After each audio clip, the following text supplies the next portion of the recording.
أغلب الناس لما بتيجي تفكر تشتري حساس جديد لقياس السكر، أول سؤالين بيسألوهم: هل بيوجع في التركيب؟ وبيقعد كام يوم؟ دي طبعا أسئلة مهمة، بس الأهم منها: هل الجهاز ده دقيق؟ وهل هيقول لي سكري كام دلوقتي بس، ولا هيقدر يحميني من اللي هيحصل كمان شوية؟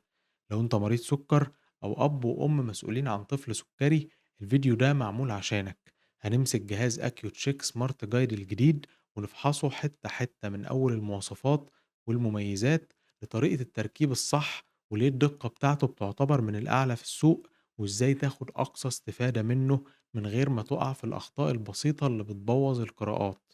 إيه هو سمارت جايد؟ وليه بنقول عليه ذكي؟ خلينا نبدأ بالأساسيات.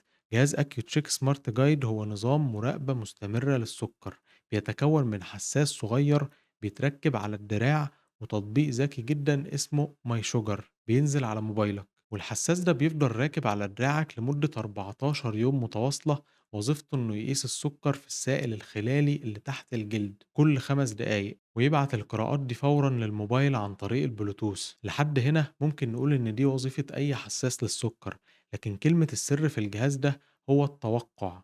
التطبيق المربوط بالجهاز مش بس بيعرض الأرقام، غير التطبيق بتاع الجهاز اللي بيعرض الأرقام في تطبيق تاني اسمه ماي شوجر. التطبيق ده بيحلل البيانات عشان يرسم لك خريطة للساعتين اللي جايين، يعني هيقول لك سكرك رايح فين كمان شوية. والميزة الأقوى اللي بتهم أي بيت فيه مريض سكر هي ميزة توقع الانخفاض الليلي. الجهاز بيحلل قراءاتك، وقبل ما تنام يقدر يديك إنذار لو في احتمال كبير إن سكرك ينزل تحت ال70 وانت نايم، وده معناه إنك هتلحق تاخد وجبة خفيفة وتنام وانت مطمن، بدل القلق المستمر من غيبوبة السكر بالليل. وكمان لو في أي وقت في اليوم سكرك بدأ ينزل، هيبعت لك إشعار اسمه انخفاض الجلوكوز قريبا، وده بيجيلك قبل الهبوط ب30 دقيقة كاملة عشان تلحق تاخد كربوهيدرات سريعة وتكمل يومك. طريقة التركيب الصح وتفصيلة صغيرة بتضيع الحساس. طيب نيجي للخطوة العملي، إزاي بنركبه؟ مكان التركيب المعتمد والوحيد للجهاز ده هو الجزء الخلفي من أعلى الدراع، يمين أو شمال مش هتفرق.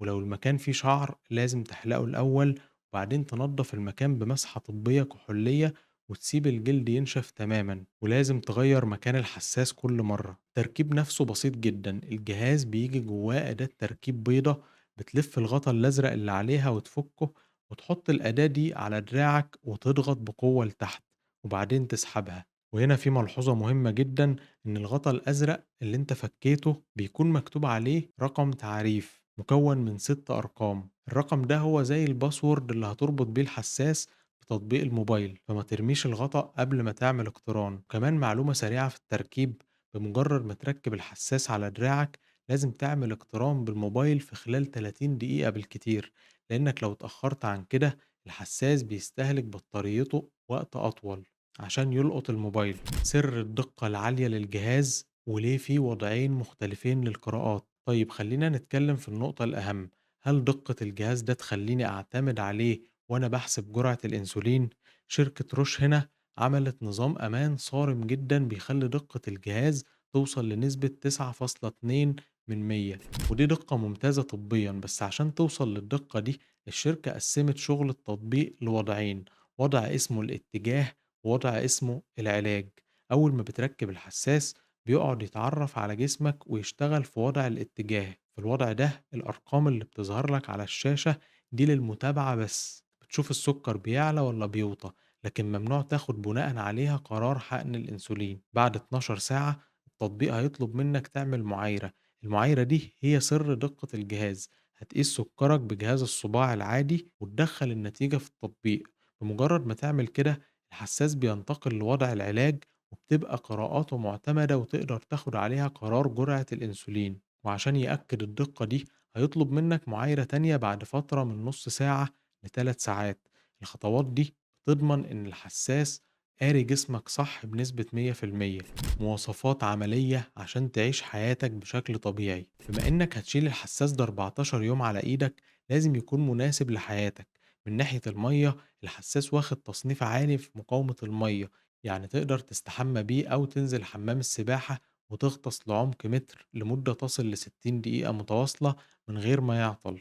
ولو أنت من الناس اللي بتستخدم ساعة أبل، النظام ده هيريحك جدًا، لأن التطبيق بيعرض قراءات وسهم الاتجاه مباشرةً على الساعة. لو نظام التشغيل بتاعها حديث، فمش هتحتاج تطلّع موبايلك كل شوية. ولو بتسافر كتير، تقدر تعدّي من بوابات التفتيش في المطار وأنت لابس الحساس عادي جدًا، ما فيش أي مشكلة. بس دايمًا خلّي معاك روشتة أو شهادة طبية توضّح إن ده جهاز طبي. ولمّا تطلع الطيارة وتعمل الموبايل على وضع الطيران، افتكر إنك ترجع تشغّل البلوتوث يدويًا عشان الحساس يفضل متصل بالموبايل ويبعت البيانات، وإلا القراءات دي هتُقف.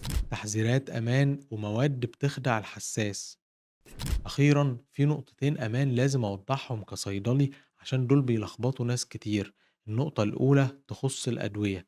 لو بتاخد فيتامين سي بجرعات عالية وتحديدًا أكتر من 500 مللي جرام في اليوم، سواء أقراص أو فوار، الفيتامين ده بيتدخل في كيميا الحساس وبيخليه يقرأ أرقام أعلى من الحقيقة بكتير، وده ممكن يخدعك وتاخد أنسولين زيادة ويهبط السكر عندك. نفس التأثير ده بيعمله دوا ضغط مشهور اسمه ميثايل دوبا. فلو بتاخد الحاجات دي، راجع دكتورك الأول. النقطة التانية تخص إعدادات موبايلك. لو أنت متعود تعمل موبايلك صامت أو على عدم الإزعاج وأنت نايم، لازم تدخل على إعدادات التطبيق وتفعل خيار التنبيهات الحرجة في الآيفون أو تجاوز عدم الإزعاج في الأندرويد. الخطوة دي بتدي تصريح للتطبيق إنه يخترق الوضع الصامت ويعطي إنذار بصوت عالي جدًا لو سكرك نزل لمستوى خطر. ودي تفصيلة صغيرة بس مهمة جدًا. التكنولوجيا دي معمولة عشان تديك حرية تخليك تفهم جسمك أكتر. لو بتفكر تستخدم أكيو-تشيك سمارت جايد، راجع طبيبك أو فريق الرعاية الصحية بتاعك عشان تتأكد إنه مناسب لخطة علاجك. وابدأ استفيد من كل ميزة فيه عشان توصل لأفضل استقرار لسكرك طول اليوم. ولو عايز تعرف عن باقي أنواع حساسات السكر أو نصايح تهم كل مريض سكر، هتلاقيها على القناة بتاعتي.